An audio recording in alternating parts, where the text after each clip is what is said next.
पृथ्वीराज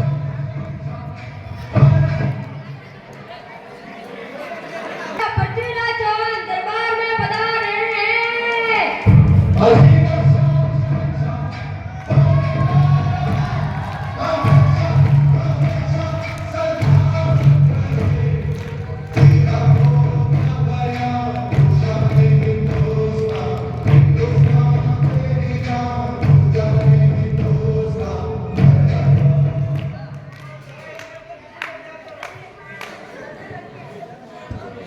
हम इतिहास के पन्नों को खोलकर देखें तो गजनवी के सुल्तान हिंदुस्तान पर धावा बोल चुके हैं।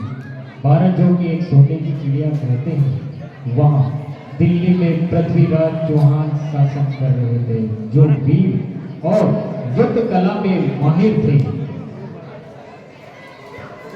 हमने बड़े बड़े राज्यों को जीता है और जितना खजाना दिल्ली में है वह और कोई नहीं है। हमारा मुल्क धनी बन जाएगा। हम पृथ्वीराज चौहान की वीरता देखना चाहते हैं। सेनापति, दिल्ली पर आक्रमण करने की तैयारी करो।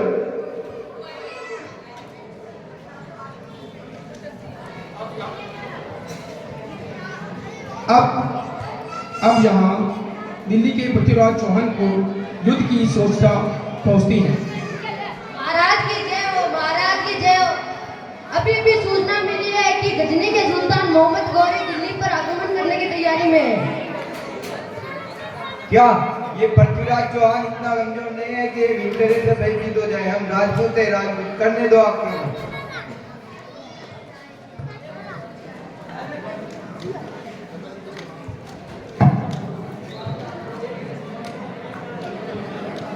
दिल्ली पर हमला बोल देता है। पृथ्वीराज और गौरी के मध्य दिए घमासान युद्ध होता है और इसमें मोहम्मद गौरी की हार हो जाती है।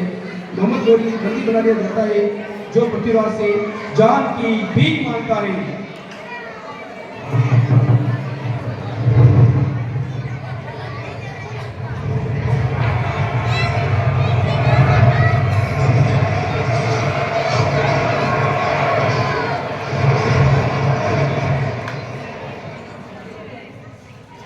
माफ करो हुजूर,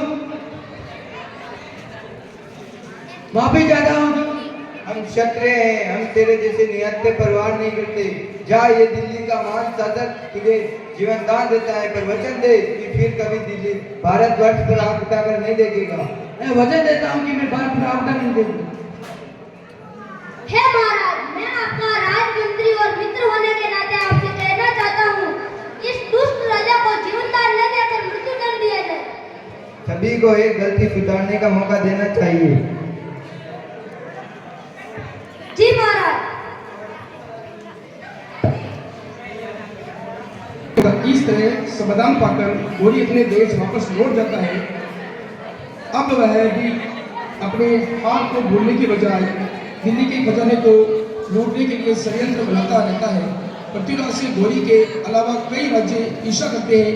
इसमें एक है कन्नौज के महाराजा जयचंद गढ़वाल। कन्नौज के महाराजा जयचंद दरबार में पधार रहे हैं।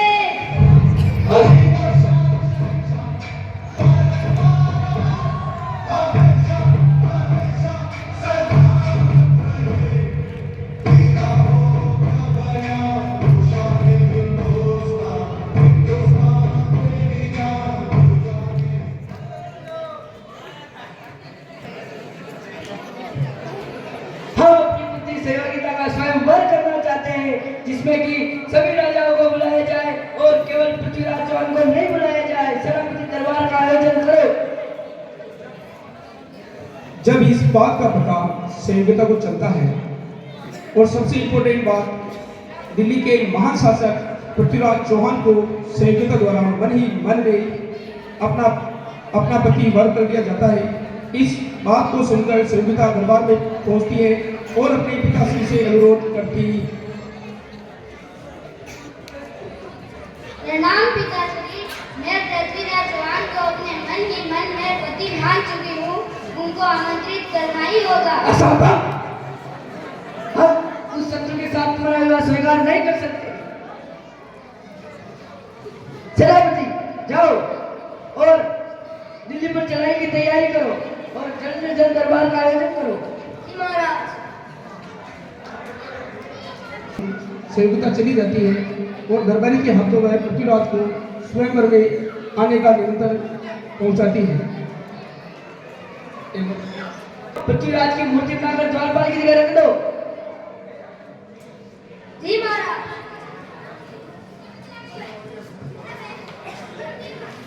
आगे ये होता है,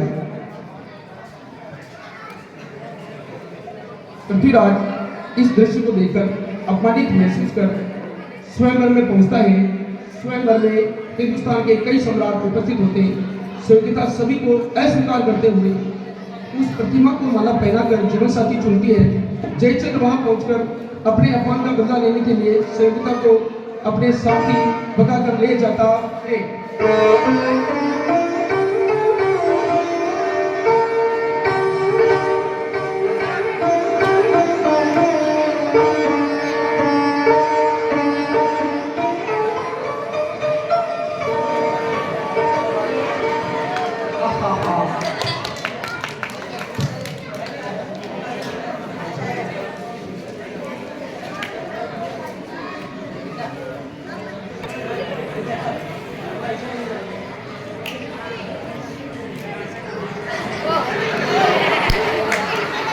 इस प्रकार हम देखते हैं कि जयचंद गढ़वाल की बड़ी सभा में पृथ्वीराज चौहान द्वारा अपमान किया जाता है उनका, और उनको पता चलता है दरबारी द्वारा। अपमान, घोर अपमान, पृथ्वीराज चौहान द्वारा कन्नौज के महान शासक जयचंद का अपमान। इस अपमान का बदला जयचंद बहुत बुरा लेगा। सेनापति जाओ दिल्ली पर तैयारी करो।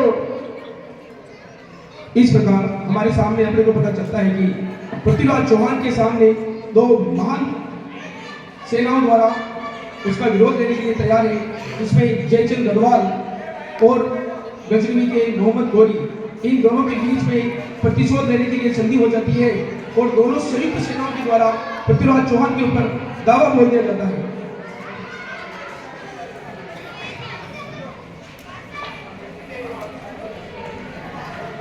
इस्लाम इस्लाम।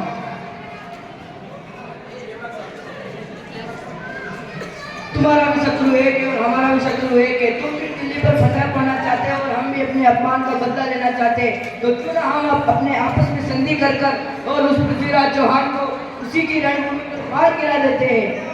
बात तो सही है। सेनापति दिल्ली पर आक्रमण करने की तैयारी करो। जी हजूर। दोनों संयुक्त सेनाओं के बीच संधि के बाद तरंग का द्वितीय युद्ध जो 1192 में आयोजित हुआ था इस प्रकार होता है, जहां धोखे से पृथ्वीराज चौहान और उनका दरबारी कवि चंद्रवरदाई बंदी बना लिया जाता है।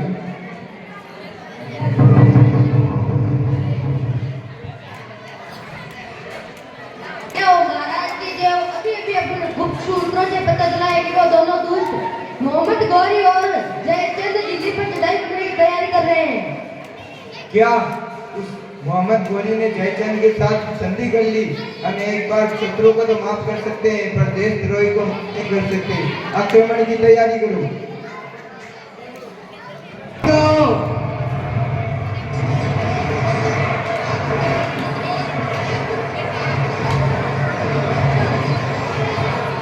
सेनापति बंदी कर लेकर। अब हम सबको पता है कि भारतवर्ष के किसी भी शासक का हम आज तक इतिहास में देखते हैं तो मरते भी रहते हुए अपनी मूंछ की ताव लगाते हुए और आंख कभी नीचे न झुकते हुए अपने आप को रणभूमि में शहीदों की श्रेणी में शामिल कर देते हैं। कुछ इसी प्रकार की घटना आप और मेरे बीच में घटित होने वाली है। सेनापति इन दोनों के साथ जयचंद को भी बंदी बना लिया जाए। माफी महाराज माफी, पर ये तो आपके मित्र है तो इनको इन दोनों के साथ बंदी क्यों बनाया जा रहा है? क्योंकि ये अपनी मातृभूमि की रक्षा नहीं कर सकता तो मेरा क्या करता होगा। और सेनापति इसकी गर्दन काटकर द्वार पर लटका दी जाए ताकि ऐसा कोई भी विश्वासघाती ऐसा काम ना कर सके।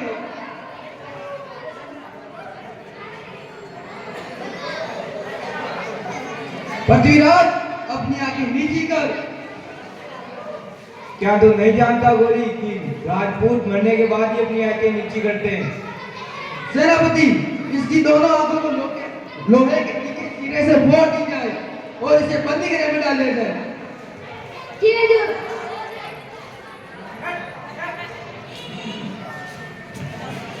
इस प्रकार आपने देखा कि मोहम्मद घोरी के द्वारा पृथ्वीराज चौहान और उसके दरबारी कवि चंद्रवदाई को बंदी बनाकर गौर प्रदेश ले जाया जाता है और वहां उनकी आंखें फोड़ दी जाती है और उनको बंदी गृह में डाल दिया जाता है। आगे क्या होता है? अच्छा, आप लोगों को क्या लगता है? क्या महाराज, आपने मेरे मित्र की दोनों आंखें तो फोड़ दी, परंतु आप उसे अभी भी कमजोर ना समझे। वो आपकी आवाज सुनकर आपकी मृत्यु कर सकते हैं।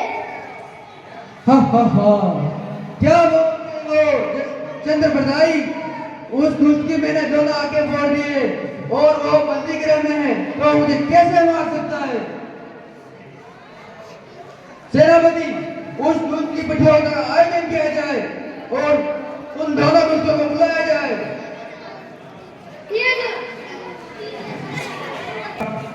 चला पृथ्वीराज चौहान का दरबारी और बचपन का मित्र चंद्रप्रदाई दोनों शासकों को एक बार वापस आमने सामने कर देता है और अपनी होशियारी से क्या काम करता है देखिए।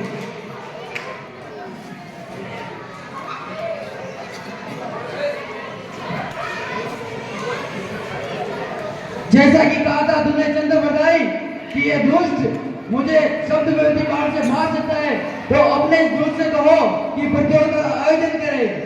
महाराज, इसमें कुछ शर्तें हैं। कौन सी शर्त? आपको 3 बार हुक्म देना होगा। ठीक है।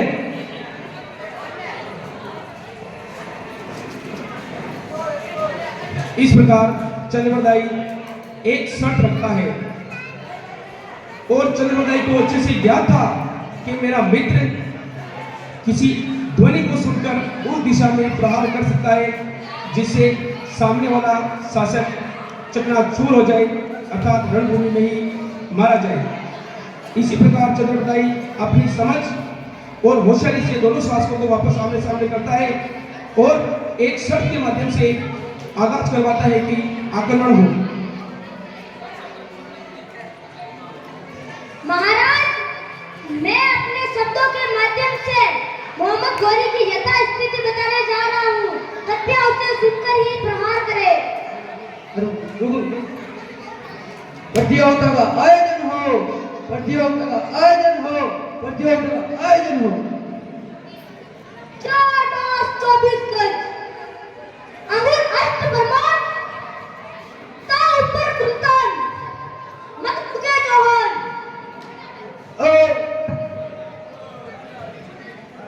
इन दुष्टों ने हमारे महाराज को मार दिया, इन्हें भी मारा जाए।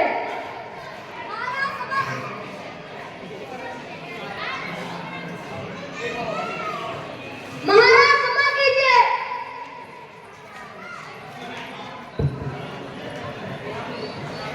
अब नाटक समझे क्या? अच्छा, मैं बोल देता हूं।